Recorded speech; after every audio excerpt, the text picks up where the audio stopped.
Hola, ¿cómo están? Pensemos en algo como podría ser nuestra comida favorita, el olor de nuestra comida favorita, la voz de la persona que amas. Todo esto se encuentra en una consistencia gelatinosa, que en cuestión de segundos puede romperse. Es así de frágil la memoria que tenemos. Mi nombre es Yanira Paola Jiménez Chura, estoy cursando el tercer año de bioimagenología y hoy les vengo a hablar sobre la neuroimagen en urgencias, diagnóstico y clasificación de traumatismos cráneoencefálicos. En el traumatismo craneal, el tiempo no solo es oro, el tiempo es cerebro. ¿Por qué? Porque mientras pase un tiempo sin un diagnóstico, en este caso miles de neuronas mueren. Por eso, la bioimagenología es la herramienta fundamental que llega a tener la medicina hoy en día. ¿Qué es lo que vamos a ver? En este caso vamos a llevar a ver qué es un traumatismo craneal, causas y porcentajes, la escala de Glasgow, anatomía y sistemas de protección del cerebro, tipos de fracturas que hay en el cráneo, clasificación y traumatismos. ¿Qué es un traumatismo? Un traumatismo es la interrupción integral, funcional y física del cerebro debido a un impacto extremo el cual ha recibido. Y este va a requerir un diagnóstico preciso por imagen para determinar el daño interno. Por esta razón, la bioimagenología es muy importante. Vamos a ver las causas y porcentajes. En este caso, vamos a ver en caídas. Vamos a tener un 47% y esto va a abarcar entre niños y adultos mayores. En accidentes de tráfico va a ser un 14%. Va a ser accidentes muy graves. En golpes accidentales va a ser un 15% y en agresiones un 9%. También vamos a ver lo que es la escala de Glasgow. En la coma de la escala de Glasgow vamos a evaluar 3 parámetros muy importantes: la respuesta ocular, la respuesta verbal y la respuesta motora. Para esto tenemos ciertas preguntas que le llegamos a hacer al paciente. Si es que el paciente puede responder verbalmente, si es que el paciente puede abrir y cerrar los ojos y si es que el paciente puede llegar a mover las extremidades. En este caso hay parámetros. ¿Cuáles son los parámetros? Primero, la respuesta ocular, que va a abarcar de 1 a 4 puntos. Luego tenemos la respuesta verbal, que va a abarcar de 1 a 5 puntos. Y luego tenemos la respuesta motora, que va a ser de 1 a 6 puntos. Igual, esto de acá tiene categorías.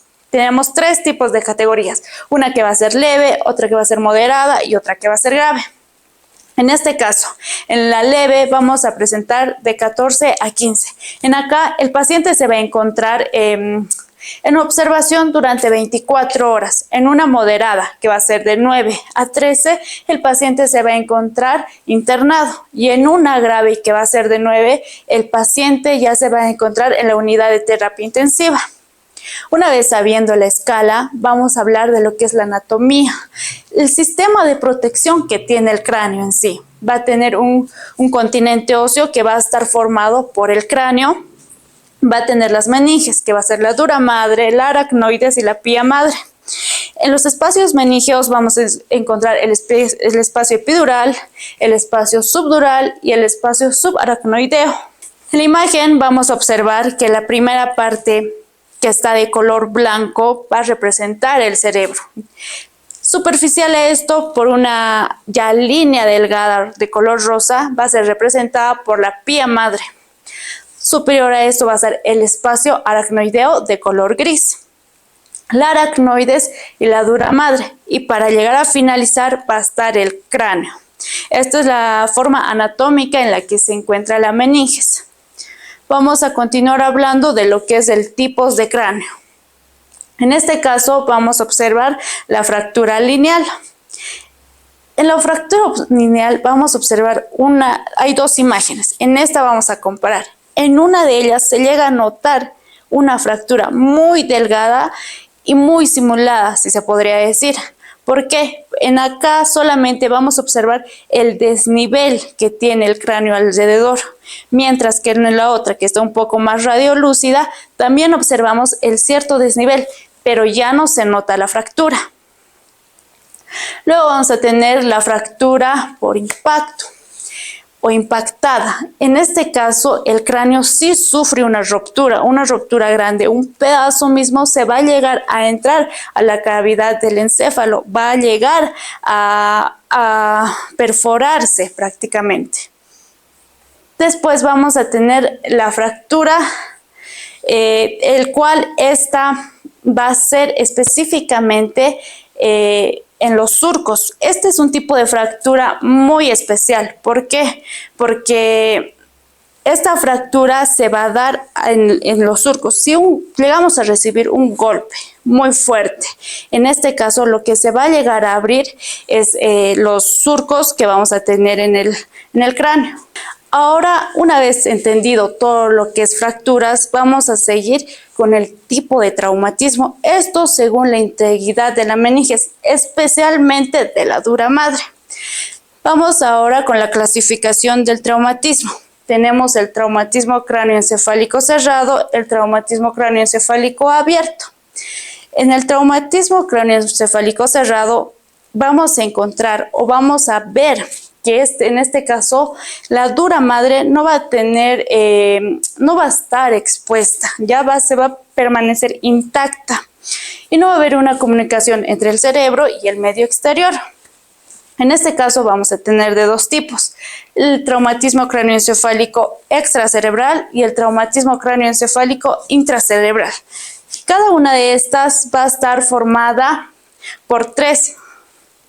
Va a ser la primera, que va a estar formada por el hematoma subdural, la siguiente va a estar formada por el hematoma epidural y la siguiente va a estar formada por la hemorragia subaracnoidea. El intracraneal va a estar por el edema, contusión y hemorragia intracerebral. En el hematoma subdural, en este caso vamos a ver anatómicamente que va a estar entre la dura madre y la aracnoides. Acá se va a llegar a formar una media luna alrededor del cerebro.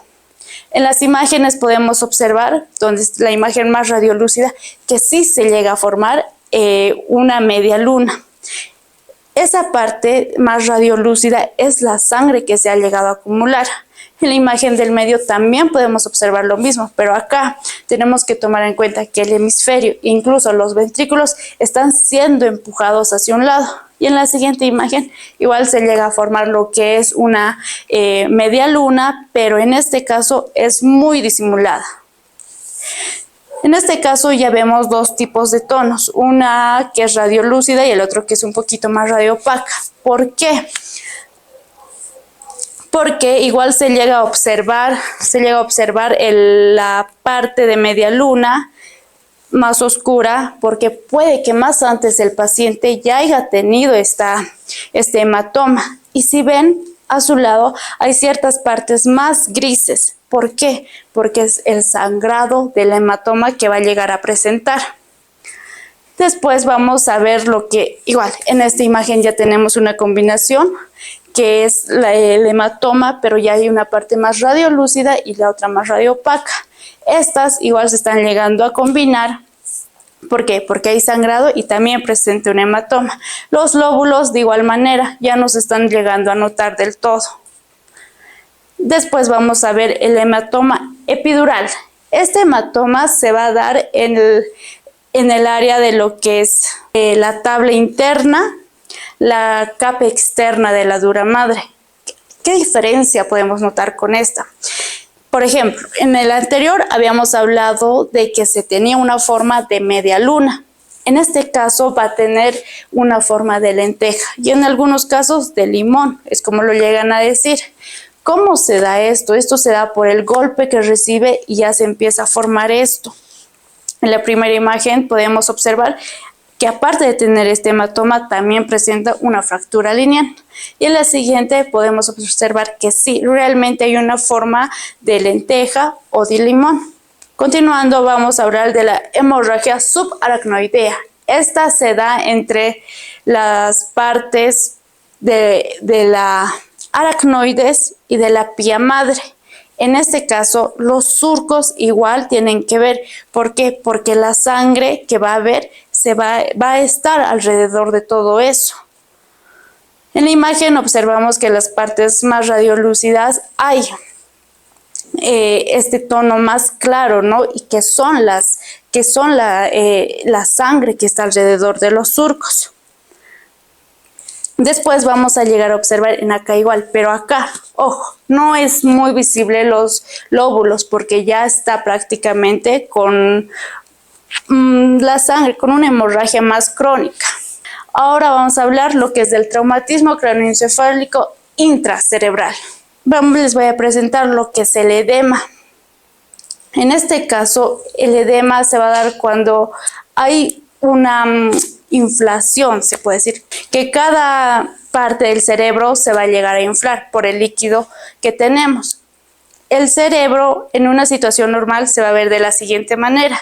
Los ventrículos cerebrales van a estar normales, pero en un edema cerebral la circunvolución van a estar más hinchadas por la retención de líquidos que les decía. Se van a hinchar porque hay líquidos ahí y los ventrículos ya se van a ver colapsados. En la siguiente imagen observamos que los surcos no se notan del todo, ya es algo más borroso, algo muy que no se llega a notar. También en la siguiente imagen vamos a observar que aquí los surcos no se notan y que el cerebro en sí se encuentra en una presión, ¿ok? En una presión, ¿por qué? Porque el cráneo ejerce ahí que está y entonces el cerebro está hinchado y por esa razón hay la presión. Continuando vamos a ver la contusión. En el caso de contusión se va a dar por un golpe fuerte que va a recibir la persona.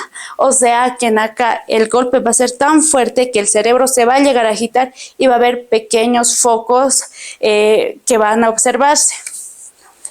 En la imagen vemos que hay los focos más de sangre, se podría decir. En los lóbulos de igual manera vamos a observar. Después tenemos la hemorragia intracerebral. En este caso, la hemorragia intracerebral igual se va a dar entre los surcos, pero acá vamos a ver que va a ser más detallado su borde. Va a tener un borde muy definido y esto se da por rupturas de arterias. En la imagen observamos cómo está definido la imagen que tenemos ahí. Vamos a continuar ahora con el traumatismo cráneoencefálico abierto. En acá sí va a haber una ruptura de la dura madre. En acá sí se va a exponer con el medio exterior. El cerebro va a estar en contacto con el ambiente. En acá vamos a observar lo que es el neumoencéfalo. ¿Por qué? Porque una vez que haya la ruptura, va a estar en contacto con el aire, por eso se denomina neuroencéfalo. En las imágenes que hemos ido viendo se ve claramente una avulsión total de lo que es del cuero cabelludo y se ve que el cerebro ya está expuesto. En esta última imagen observamos que se puede observar un edema. La parte de los surcos donde ya está aplastado es el edema y lo que vemos en la parte del cráneo es el edema que se presenta. En esta otra imagen vamos a observar lo que es el monte de Fungi. En el monte de Fungi se da por el aire que llega a ingresar al cerebro y va a aplastar a los lóbulos frontales. Como acabamos de ver los tipos de fracturas, nosotros les recomendamos que tengan mucho cuidado en cualquier movimiento que vayan a tener. Hay personas que cumplen oficios de mucho riesgo, que utilicen los cascos que son necesarios y las personas que están en motocicletas de igual manera, como les mencionaba. En caídas podemos ver un 47% en fracturas de cráneos, en accidentes de tráfico un 14% y en golpes accidentales un 15%. Por eso les recomendamos tener mucho cuidado. Gracias por su atención.